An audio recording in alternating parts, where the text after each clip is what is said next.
welcome back to another episode of Flawless Plan Garage, where we're back with the Duramaxter, the 1994 Buick Roadmaster station wagon, into which I'm attempting to cram a Duramax LB7 6.6 liter V8 and the associated Allison transmission. And no, it doesn't fit.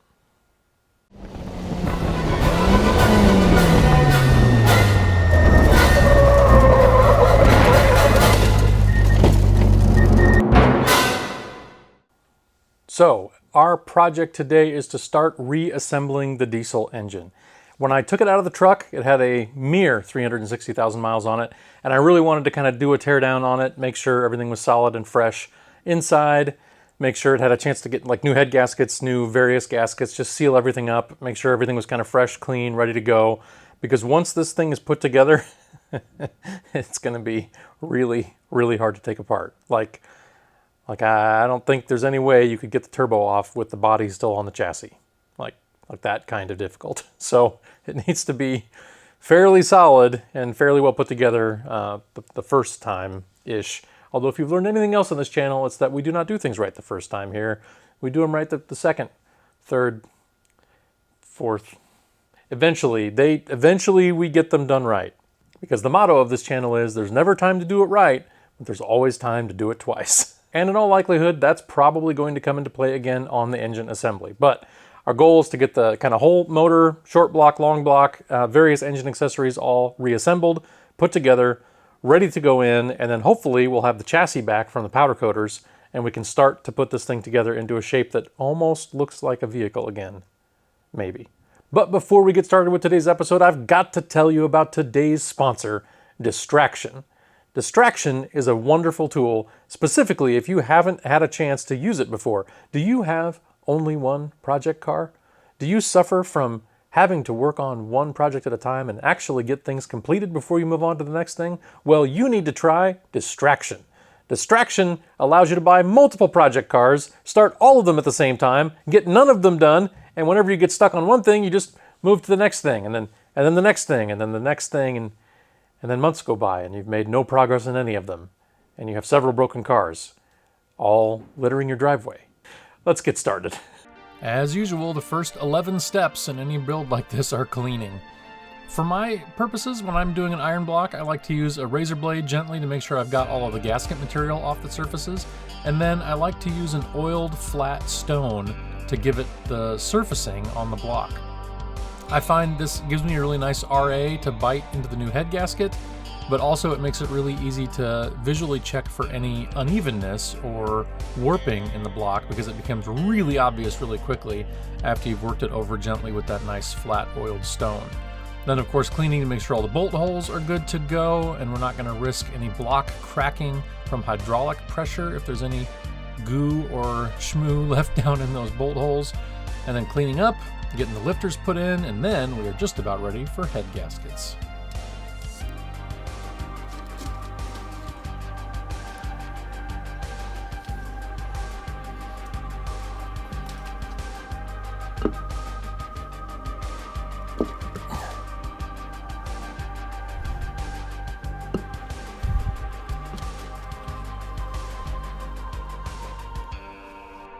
Don't worry, I'm not tightening these down with the impact wrench, just using it to spin them down until they're not quite yet making contact with the head to make the process a little faster.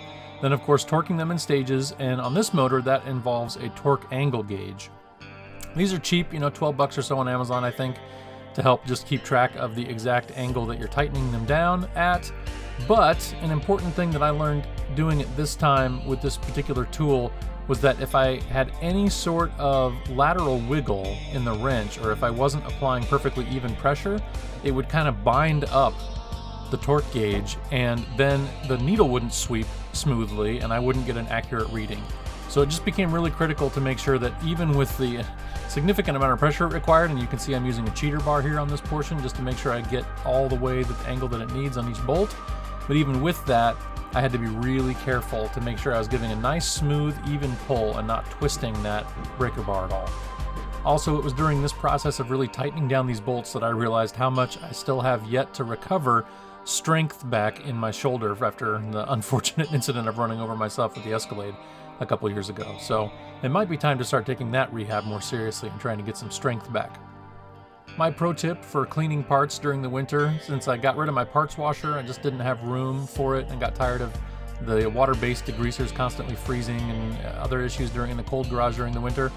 Just a bucket of hot soapy water really made it fairly easy to kind of scrub everything down and give it the first couple layers of cleaning before then going over it with brake cleaner or another solvent to really get it clean enough for paint.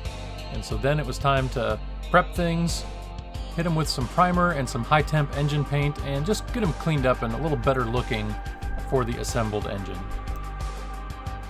And then the while I'm in there bug bit pretty hard, and I decided to blow the big chunk of money on some replacement injectors. They weren't even necessarily bad, but I did not want to have to come back and do this later. So these are Bosch factory reman injectors from Lincoln Diesel Specialties. Was pretty happy working with those guys. They were good to work with. They had been back ordered for a long time, but by the time I ordered them, they were just about coming in from Bosch. And so a multi-$1,000 purchase of some nice fresh injectors for the LB7.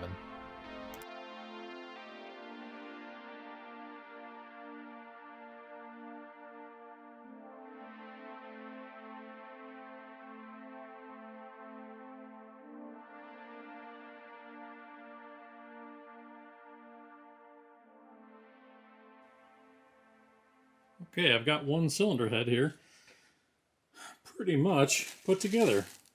Got the new injectors in. We've got the, I have no idea what this is called. The bar that holds all of the push rod rockers. Rocker, must be a rocker arm support bar. You know what I mean. Cylinder head's coming together pretty well. Need to do a valve adjustment after I get them both assembled. Getting ready to start on the second side because now I have my little dowel pins that I was missing. And I just noticed I put the head on the wrong side. So the heads are swappable side to side. The only difference being one side has freeze plugs and the other side is open so that the thermostat housing that bolts on here feeds coolant to the crossover tube and to the thermostat right there. Thermostats. There's two. So the question is, several hours of work to remove and then reinstall the head the right way, or $5 and what I assume will take a week and a half or 2 weeks to get new freeze plugs and just knock these out, put freeze plugs on the backside. And I need to decide because I'm either going to make this problem worse by putting on the other cylinder head also on the wrong side or backtrack. I don't mind making dumb mistakes. It'd be handy if they weren't, quite so obvious and quite so easy to avoid all the time. But nevertheless, dumb mistakes. The other issue here is removing all of these torque to yield bolts. And then, can you use them again? Can you not? I have used torque to yield bolts before when I've had to put on a cylinder head, then take it off, then put it back on. If I've never fired up the motor, my theory was well, maybe they haven't been through any heat cycles. Maybe they're still okay. It's never bitten me in the past. That does not make it a good idea. So I think I'm just going to buy freeze plugs, move on, start putting the other cylinder head on. And since I've already made the mistake, I'm just going to go all in.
So the stock bolts that hold down this line that goes to the injectors, I think it's a coolant line. The stock bolts have a, Allen head, and it's all you can do if you're a hack mechanic like myself to get them off without destroying that, inner hex.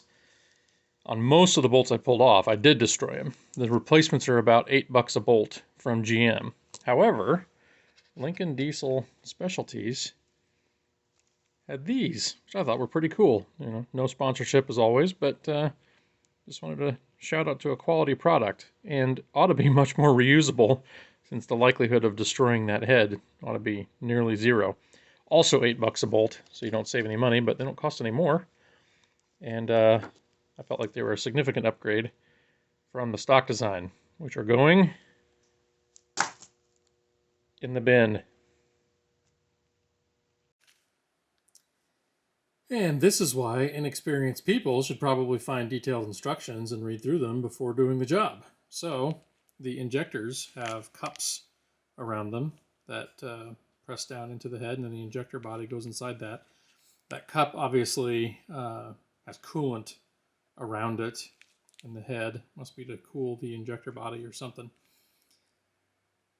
And the kit included some thread locker. I thought the thread locker was probably for, bolt threads, but I think it's actually supposed to be on the cups where they seat down against the head. I think I'm supposed to have a little thread locking compound down in there. The problem, of course, being that now that I have all those in there, those cups fit really tight into the head with those O-rings. I don't see any way, even if I take these injectors out, I don't see any way I'm getting those cups out. Yeah, without probably taking off the head so that I could then push the cups up from that side. Yeah. I have to think about this one a little bit. And of course I do need to take these injectors out and make sure I get the sealant down on the tips of the cups. Popping the injectors out should be really easy, but getting the cups out, I was really not sure how to do that without taking the head off. Thankfully, there's a tool that exists for just this purpose, where this slides into the cup. It expands, you kind of snug it down, and then you use the sleeve around the outside of it and snug this nut down, and it just pulls the cup right up and out. And because I assume I will destroy the O-rings doing this, we've got new O-rings too. So overall, I think this was $35 on Amazon for this tool, which is cheaper than new bolt sets, let alone the extra time to pull the heads and go that way. So hopefully this works. So the tool goes into the cup, and you snug down a nut. This particular tool only came with one nut, which I don't think there's any way the tool would work with only one nut, but whatever. Then you got to tighten this down so that it will expand here. Let's see this beveled little piece here. It'll expand those claws down inside the cup to really grab it tight. Experience so far, you have to snug this a little more than I expected, more than I felt real comfortable with, but you got to get it pretty snug so that it gets a nice grip on the smooth, I assume this is stainless steel cup for the injector. And once it's in there and it's all snugged down, you put the sleeve over it. You can see that the sleeve is sized such that the cup will slide into it. And then washers and another nut. So as you tighten it, it draws the cup up out of the head. Worked pretty slick. Some people have reported that they needed to get a bigger washer. I think this one that came with the tools probably like just barely big enough, but it's also pretty flimsy, and washers are something I have a lot of, so no big deal to grab an extra just to keep everything tight.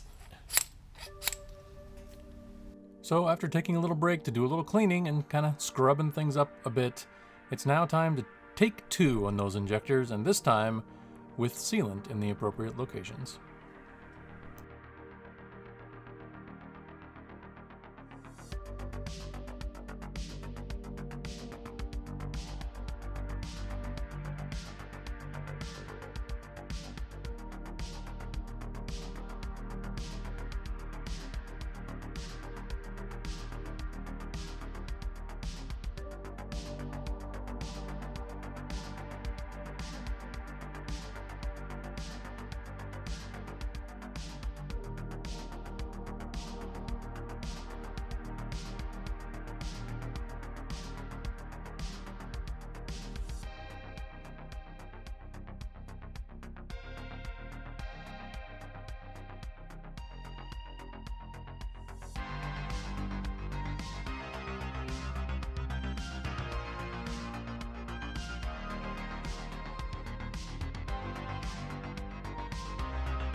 Also going in while I'm at it, brand new rubber fuel lines for all the places where they come into play.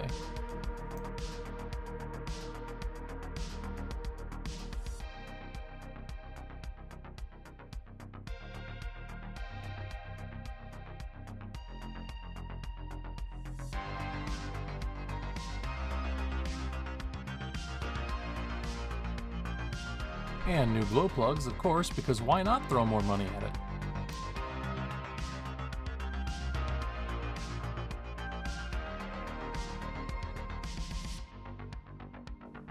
And as I really poked through the engine wiring harness, the wires themselves are generally not in bad shape, but the protection, the loom and tape, etc. is all greasy and just dried out from heat and nasty, cracked and crumbling. And I couldn't deal with it. So it's time to clean this up a bit, degrease it well, and then really get this wiring protection upgraded and replaced. And hey, family movie night is also when you rewrap and re-insulate your wiring harnesses, right? Right? But it is amazing what some, new split loom, some new tape, and just general cleanup will do for at least the psychological impact of having a clean and fresher looking wiring harness. I just have to say, this thing has a lot of parts. My goodness. I'm also getting that sinking feeling again, looking at this, like my fitment issues may not be over. But nevertheless, the top end is pretty much reassembled. New head gaskets, new fuel injectors, new basically all the other gaskets, new glow plugs, a little bit of paint here and there, cleaning it up just a bit, rewrapped the wiring harness, probably a bunch of other cleaning and scraping and a bunch more hours in there. A few little details left to tidy up, but otherwise the top end of the engine is pretty much assembled. Still left to do is to get the oil pans fabrication and changes finished up. Still need to get the aluminum pan welded and then finish up some details on the steel pan. Also need to pull the transmission off. You get an upgraded torque converter and do a few other bits and bobs like the rear main seal, put the flex plate back on, etc. But otherwise, I think we're pretty close to having an assembled engine here. For sure, fitment issues that I expect to have with the dipstick. There's no doubt this thing is not going to fit. The trans dipstick is not going to fit in that location. So we'll do some more fiddling around with that, see if there's anything we can do. And to go along with that beautiful engine, we have here a beautiful, freshly powder-coated chassis. Back from the powder coaters, ready to load up, bring it home, and then see if it still fits underneath that wagon. Well, Christmas came a little late. It's still very welcome. For the record, I did not expect it before Christmas. They didn't tell me it would be here before Christmas. It's just an idiomatic expression because I am excited about this.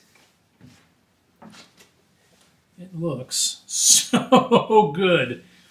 This is going to make the rest of my work look like total garbage, which admittedly is not hard to do.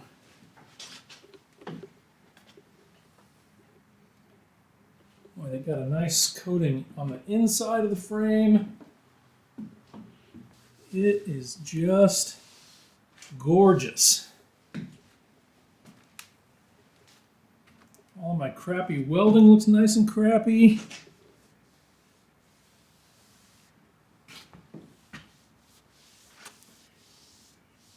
Certainly my poor preparation and poor metal work absolutely shows, but overall, this looks really nice, and I'm going to feel way better about driving this thing occasionally in inclement weather and not worrying about the chassis deciding to vacate the premises. Now, of course, I have to get the axle under it, get it up a little bit, kind of get it loosely bolted on, and then get it down the ramp and back underneath the car. It's not that heavy. Whoa! You don't need to lift it, just push gently. The best part of this process being, of course, that I cannot open the garage door all the way because opening the door runs into the body of the wagon, which is on the lift. So we have to roll it down with some helpers, duck underneath the door, do some shuffling of the feet, and just try not to run into or over each other or any limbs that are important.